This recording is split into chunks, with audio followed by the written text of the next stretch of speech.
तो मैम कौन से ऐसे मुद्दे हैं जिस पे आप इस बार कांग्रेस पार्टी जो है वो चुनाव लड़ने जा रही है? भाजपा एक हैंड ब्रेक प्रोग्राम लेके आती है। पोर्टल बनाते हैं, लोगों की सुविधा के लिए नहीं है, काम रोकने के लिए है। मेरे पिताजी मैं समझती हूँ ताउम्र एक कांग्रेस ही रहे हैं। हम 2019 तक कांग्रेस के ही रहे थे। टिकट ना मिलने की वजह से हमने इंडिपेंडेंट चुनाव लड़ा, पार्टी ने हमें निष्कासित कर दिया। समर न्यूज़ हरियाणा देख रहे सभी दर्शकों को मेरा नमस्कार। मैं हूं सारांश। हरियाणा में विधानसभा चुनाव बहुत ही नज़दीक आ चुके हैं और हम इस बार पहुंचे हैं हरियाणा के अंबाला ज़िला में, जहां पे पिछली बार खड़े हुए थे कांग्रेस से चित्रा सवारा जी। तो आइए हम उनसे बातचीत करेंगे कांग्रेस पार्टी की इस बार क्या नीतियाँ होंगी विधानसभा सभा के लिए। Welcome ma'am. Thank you very much सारांश। हाँ, तो मैम अगर हम बात करें विधानसभा चुनाव की, तो इस बार क्या नीतियाँ होंगी कांग्रेस पार्टी की? देखिए कांग्रेस की नीति जो है एक हम समझते हैं लोगों को लेके आगे चलने की है और लोगों के मुद्दे काफ़ी हिस्सा कांग्रेस मैनिफेस्टो का जो है लोकसभा चुनाव के अंदर ही लोगों के सामने आ चुका था। तो इस वक्त कांग्रेस एक डिटेल्ड मैनिफेस्टो बना रही है स्टेट वाइड एक्सरसाइज करके, जिसके अंदर हमारे प्रभारी, हमारे प्रदेश अध्यक्ष, CLP लीडर और साथ ही में जैसे हमारे सीनियर लीडर गीता बुक्कल जी एक मैनिफेस्टो कमिटी के तौर पर लोगों से अलग अलग सेक्शन से फीडबैक ले रहे हैं। तो एक लोगों का मैनिफेस्टो बनाकर टीम्स के साथ मिलकर एक ग्राउंड पर जो मोमेंटम हमने अभी लोकसभा में गेन किया है, इसको आगे ले जाते हुए हम समझते हैं कि एक जीत का प्लान कांग्रेस लेके चल रही है। तो मैम कौन से ऐसे मुद्दे हैं जिस पे आप इस बार कांग्रेस पार्टी जो है वो चुनाव लड़ने जा रही है? देखिए उसमें से एक मुद्दा तो ये रहेगा कि जिस तरह का जिस नेगेटिविटी में आज हरियाणा नंबर 1 बन गया है। हर रोज़ हर चैनल पे अगर आप देख लें तो कहीं ना कहीं मर्डर, कहीं रेप, कहीं फिरौती के किस्से हर रोज़ चल रहे हैं। The crime has gone out of hand और साफ है कि भाजपा सरकार प्रदेश की कानून व्यवस्था को बनाए रखने में सक्षम बिल्कुल नहीं रही, विफल हो चुकी है।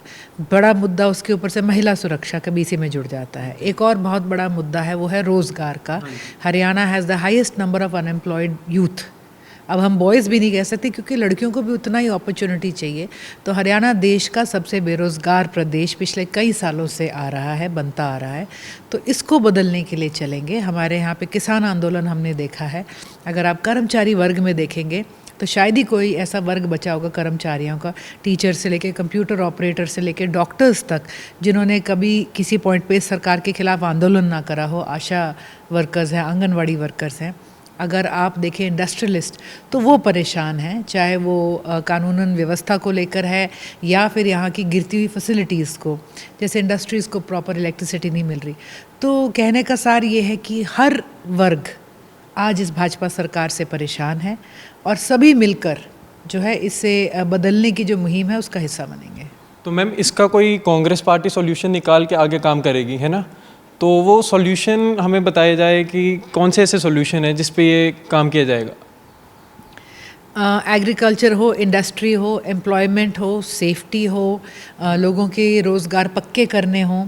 तो इन सारी चीज़ों पर 2014 तक जब तक भाजपा का और हुड्डा जी का हम कहेंगे कार्यकाल रहा, कांग्रेस का और हुड्डा जी का कार्यकाल रहा था, तो तब तक Haryana was topping the whole country in terms of GDPs and things like that and तो अब आगे भी उसी तरह का एक डेवलपमेंटल प्रोग्राम लेके, देखिए हम समझते हैं भाजपा एक हैंड ब्रेक प्रोग्राम लेके आती है।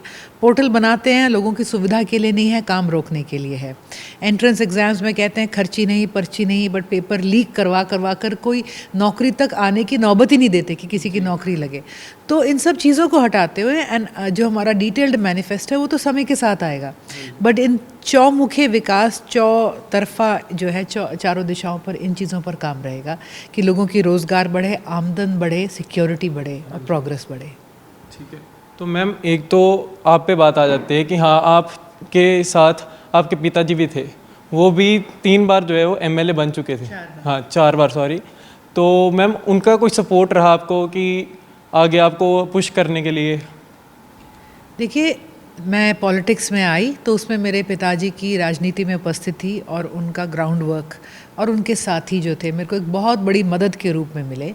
और कहीं ना कहीं जिस तरह से वो इलाके को समर्पित रहे थे, उन्होंने यही भाव हमारे अंदर भी डाला था। तो प्रोफेशनल एजुकेशन, प्रोफेशनल फील्ड में 10 साल काम करने के बाद ये फीलिंग ज़रूर थी कि कहीं ना कहीं हम अपने एरिया के लिए क्या कर सकते हैं। तो इस सोच के साथ आए और उनकी उपस्थिति ने, उनकी मेहनत ने और उनकी मैं कहूँगी गाइडेंस ने एक मदद ज़रूर दी है। तो मैम आप पहले गोल में वॉलीबॉल प्लेयर थे, है ना? हाँ, उसके बाद आप एमसी के इलेक्शन लड़े, फिर उसके बाद 2019 में आज़ाद उम्मीदवार के इलेक्शन लड़े। तो मैम इस बार आपने उसके पहले कांग्रेस को ज्वाइन किया था, फिर कांग्रेस छोड़ी, आज़ाद उम्मीदवार लड़े, है ना? उसके बाद फिर आम आदमी पार्टी की, फिर कांग्रेस वापस आए। तो मैम ये कैसा जो आपका सफ़र था, ये कैसा रहा अभी तक? मेरे पिताजी मैं समझती हूँ ताउम्र एक कांग्रेस ही रहे हैं, और अगर उत्तरी हरियाणा की तरफ कोई झांकेगा तो कांग्रेस का अगर नाम आता है तो निर्मल सिंह जी का नाम उसके साथ जुड़ा हुआ है। जब मैंने पॉलिटिक्स में अपना कदम रखा तो नेचुरल था कि मैं कांग्रेस में रही। मैंने महिला कांग्रेस के संगठन में ज्वाइन करा बतौर एक सेक्रेटरी, फिर उसके बाद जनरल सेक्रेटरी, फिर उसके बाद मैंने नेशनल बॉडी में जनरल सेक्रेटरी रही, नेशनल सोशल मीडिया को हैंडल करा, और उसके बाद एमसी का चुनाव इस दौरान आ गया था और मैंने अपनी प्रोफेशनल वर्किंग से थोड़ा ब्रेक ले रखा था उस टाइम। तो मैं किसी ना किसी तरह से चलते पॉलिटिक्स की धारा में प्रधान जी के साथ, मेरे पिताजी के साथ जुड़ गई, और हम 2019 तक कांग्रेस के ही रहे थे। टिकट ना मिलने की वजह से हमने इंडिपेंडेंट चुनाव लड़ा, पार्टी ने हमें निष्कासित कर दिया, और निष्कासित होने के बाद हमने अपने एक संगठन को रूप देते हुए हम आगे काम करते रहे। मेरे चुनाव में आम आदमी पार्टी ने मुझे समर्थन दिया था, तो उनके साथ एक हमारा रिश्ता, एक आत्मीयता स्थापित हो गई थी। उसके चलते 2022 में हमने उन्हें ऑफिशियली ज्वाइन करा, लेकिन कहीं ना कहीं टीम का मन और आत्मा अभी भी कांग्रेस के थे, प्रधान जी के भी, और इसी के चलते इस साल जनवरी 5 को हमने वापस कांग्रेस ज्वाइन करी और तब से कांग्रेस के साथ काम कर रहे हैं। मैम किरण चौधरी है ना, और उन्होंने जो भाजपा ज्वाइन की है अभी, तो उसका कुछ ना कुछ असर कांग्रेस पे इफेक्ट पड़ रहा है अभी?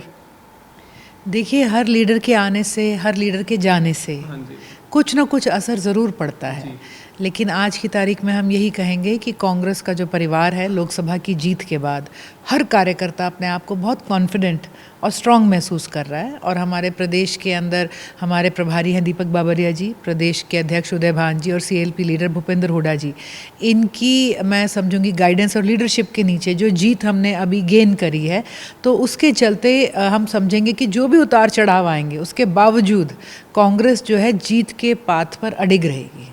तो आपने देखा, अभी हमने बात की उनसे, तो इसमें हम आगे और बातचीत करते रहेंगे। हरियाणा के हर एक ज़िला में जाएंगे, जिसके साथ हम बातचीत करेंगे उनके दिलचस्पी उम्मीदवारों के साथ। तो इसी तरह आप देखते रहिए summer news Haryana. Gurvinder cameraman के साथ सारांश, समर न्यूज़ हरियाणा।